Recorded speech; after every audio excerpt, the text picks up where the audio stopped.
నమస్తే friends, welcome to Om voice of Madhavilatha. అయితే నేను చాలా కాలం నుంచి పాడ్కాస్ట్లు చేయాలని అనుకుంటూ ఉన్నాను.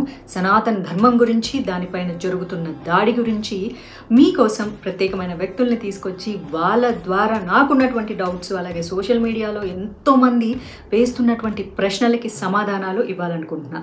అయినా నా పాడ్కాస్ట్ ద్వారా నేను తెలియజెప్పాలి అనుకుంది ఏంటి అంటే, ఎవరినో మార్చడం నా ఉద్దేశం కాదు, మన హిందువులు మారిపోకుండా ఉండటమే నా యొక్క మెయిన్ ఇంటెన్షన్. అందుకే ఈరోజు నేను ఒక మంచి గెస్ట్ని తీసుకొచ్చాను. ఆయన వృత్తిపరంగా డాక్టర్, కానీ మన సనాతన ధర్మం గురించి ఎంతో రీసెర్చ్ చేశారు.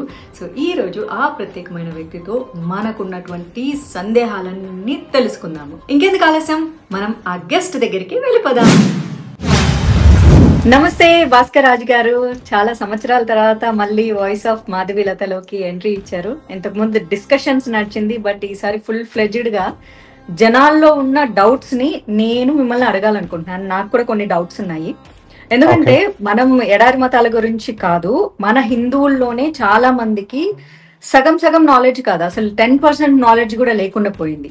అండ్ ఎవరైతే ఈ ఎడారి మతాల వాళ్ళు మన దాని మీద చర్చిల్లో చెప్పే కామెంట్స్ చేస్తారో, మన వాళ్ళ దగ్గర సమాధానాలు లేక మన వాళ్ళే బూతులు యూస్ చేస్తున్నారు. సో వాటికి సంబంధించి నాకు కొన్ని డౌట్స్ ఉన్నాయి, ప్రజల తరపు నుంచి అడగాలనుకుంటున్నా. బై ద వే, ఫస్ట్ నేను అడగాలనుకుంది ఏంటంటే, మీరు ఒక ఆర్థోపెడిక్ గా సక్సెస్ఫుల్ డాక్టర్ గా కొనసాగిస్తూ కూడా అసలు ఈ సనాతన ధర్మం గురించి మనకెందుకులే, మన ఇంట్లో పూజ చేసుకుంటే సరిపోతుంది అనుకోకుండా అసలు మీరు ఇట్లా సమాజంలోకి వచ్చి మాట్లాడాలని ఎందుకు అనిపించింది, ఎప్పుడు అనిపించింది? 2013 ముందు ఆల్మోస్ట్ నేను నాస్తికుడిని అనుకోండి. అంటే గుళ్ళకి వెళ్ళినా అక్కడికి వెళ్ళినా నేను ఎప్పుడు కూడా దేవుణ్ణి నమ్మలేదు.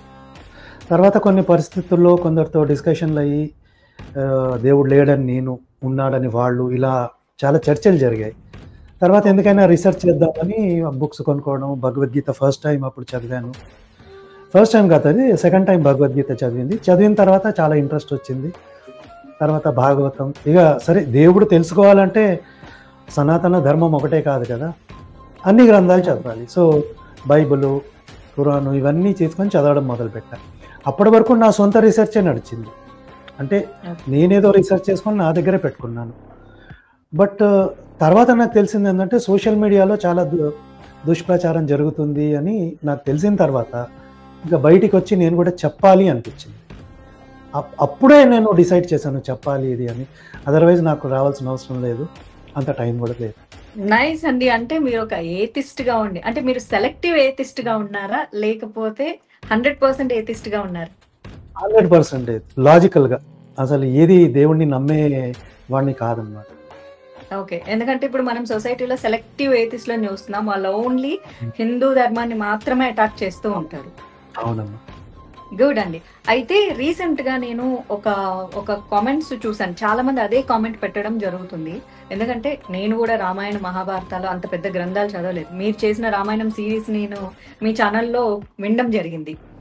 అయితే సీతమ్మని రావణాసురుడు జుట్టు పట్టుకొని లాక్కెళ్ళాడు ఒరిజినల్ వాల్మీకి రామాయణంలో. మరి అప్పుడు తల 1000 ఒక్కలు కాంది, అశోకవనంలో ముట్టుకుంటే ఎలా తల 1000 ఒక్కలు అవుతుంది? జుట్టు కూడా ఆమె శరీరంలో భాగమే కదా అని అంటున్నారు. ఇది నిజంగా వాల్మీకి రామాయణంలో ఉందా? యా, ఉందమ్మా. ఒకటేంటంటే, ఇది బ్రహ్మగారు ఇచ్చిన శాపం రావణాసురుడికి. ఎందుకంటే రంభాని ఒక దేవకన్య ఉంటుంది.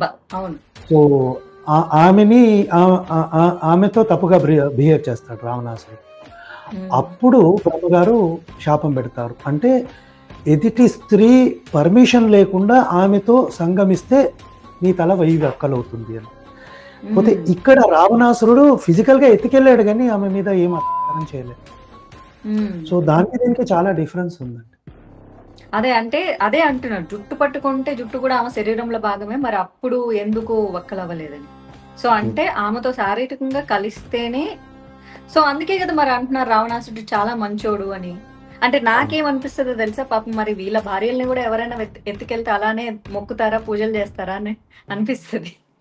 కాదు, ఇప్పుడు వీళ్ళకి రావణాసురుడు హీరో అయితే రావణాసురుడిని పెట్టుకొని పూజించాలి. చెప్పేది మాత్రం రావణాసురుడు మంచోడు అంటారు, కానీ మళ్ళీ నాస్తికులం అంటారు. అంటే రెండు కాదు కదా. When you accept that Ravanasura is good and is my role model, అప్పుడు కంపల్సరీగా పూజించాలి. అంటే ఏ అవును. రకంగా హిందూ దేవీ దేవతల్ని హిందువులు పూజిస్తున్నారో వీళ్ళు ఫిజికల్గా రావణాసురుడి విగ్రహమో ఫోటో పెట్టుకొని రోజు దానికి పూజించాలి. హ్మ్. పూజిస్తే మళ్ళీ సరిపోదు, రావణాసురుడు చేసిన పనులన్నీ చేయాలి. ఎగ్జాక్ట్లీ. అంటే అంటే they have to physically abduct women, right. Right. అందరితో కొట్లాటలు పెట్టుకోవాలి, రాత్రంతా తాక్కుంటూ కూర్చోవాలి, వ్యభిచారాలు అవును. చేయాలి. అవును. ఇవన్నీ చేస్తే అప్పుడు ఒరిజినల్ రావణాసురుడి వారసులు అవుతారు.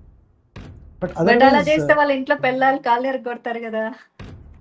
అదే కదా ప్రాబ్లము. సో ఇప్పుడు నాకు రోల్ మోడల్ అనుకున్నా, అంటే నా రోల్ మోడల్ని నేను ఎందుకు ఫాలో చేస్తాను? అవును. నాకు రోల్ మోడల్ అయినంత మాత్రాన నేను ఇప్పుడు కృష్ణుడు ఉన్నాడు, నాకు ఇష్టం.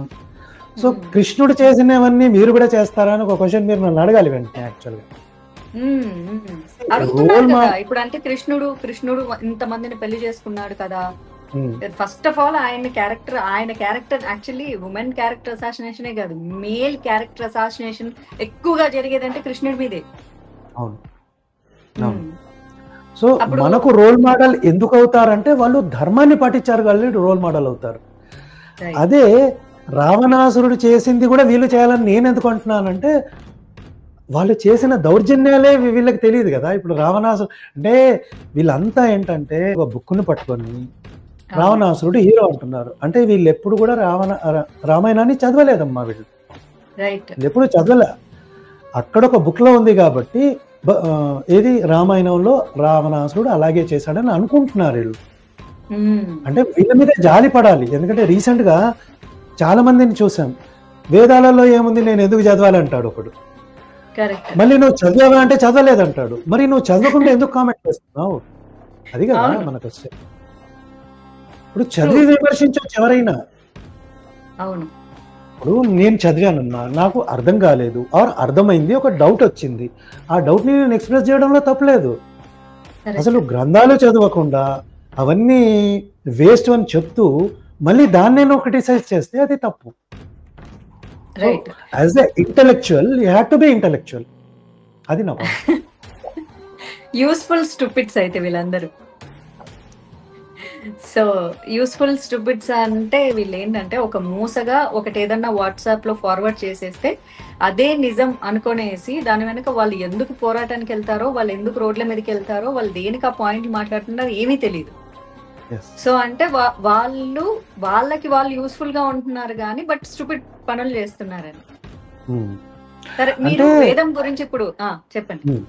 అంటే ఇంటలెక్చువలిజంలో చాలా గ్రేడ్స్ ఉన్నాయమ్మా. అంటే ఈ గ్రేడేషన్ నాదే.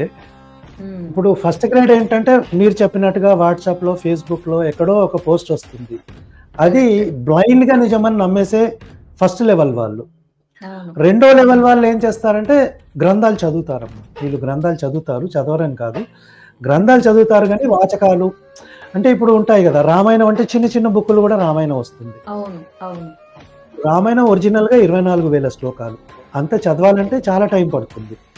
సో కొందరు ఏం చేస్తారంటే అంత చదవలేరేమో అని దాన్ని చిన్నగా పెట్టేసి ఒక 150 పేజెస్లో కుదించేస్తారు. దాన్ని చదివిన వాళ్ళు కూడా డౌట్ వస్తాయి. సో బట్ వీళ్ళు ఏం చేస్తారు, అది చదివి దాన్ని నిజమని నమ్మేస్తారు. ఫస్ట్ వాడేమో అసలే చదవలే, వీడేమో కొంచెం చదివాడు, దాన్నే ప్రామాణికంగా తీసేసుకుంటాడు. సరే ఇక్కడేమన్నా డౌట్ వచ్చింది అనుకోండి, వీళ్ళు ఏం చేయాలి, మూల గ్రంథానికి వెళ్ళాలి. అక్కడికి వెళ్ళడు. ఇక మూడో లెవెల్ ఏంటంటే గ్రంథాలని చదువుతాడు, సంస్కృతాన్ని కూడా చూస్తాడు, కానీ వక్రీకరిస్తాడు. మూడో బ్యాచ్.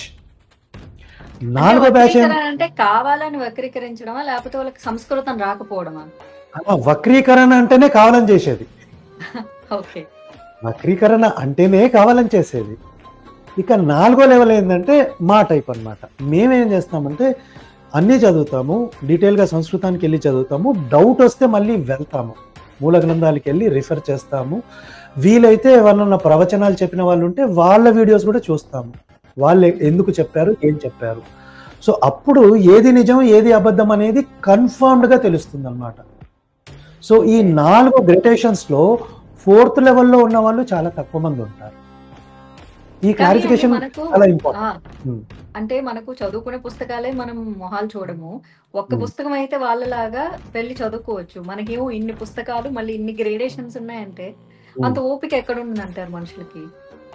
అది నిజమే. కానీ ప్రాబ్లమ్ ఏందంటే మీరు ఏదైతే ఒక్క బుక్ అన్నారో వాళ్ళు ఆ ఒక్క బుక్ కూడా ఫుల్ చదవట్లే. అది ప్రాబ్లమ్. యాక్చువల్లీ నాకేమనిపిస్తుంది అంటే రాజుగారు, ఆ ఒక్క బుక్ గురించి కూడా వాళ్ళు వాళ్ళు పెట్టుకున్న మీటింగ్స్ లో చెప్పుకోకపోగా 5% మాత్రమే చెప్పి 95% మన మీద ఎలా బురద చల్లాలనే వ్యాఖ్యలు చెప్తారేమో మన పుస్తకాలే వాళ్ళు ఎక్కువ చదివి దాన్ని వక్రీకరణ చేసి వీళ్ళకందరికి చెప్తారేమో అనిపిస్తుంది. అట్లయినా వాళ్ళకి కొంచెం పుణ్యం దొరుకుతుందేమో, మనం హ్యాపీ అవ్వాలి. అంతేనంటారా? మన ధర్మంలో ఒక దొంగోడు కూడా అనుకోకుండా రాత్రంతా ఉపవాసం ఉండాల్సి వస్తే శివరాత్రి రోజు ఉమ్, ఎప్పుడో పుణ్యం వస్తుందంట అవును కదా. అవును.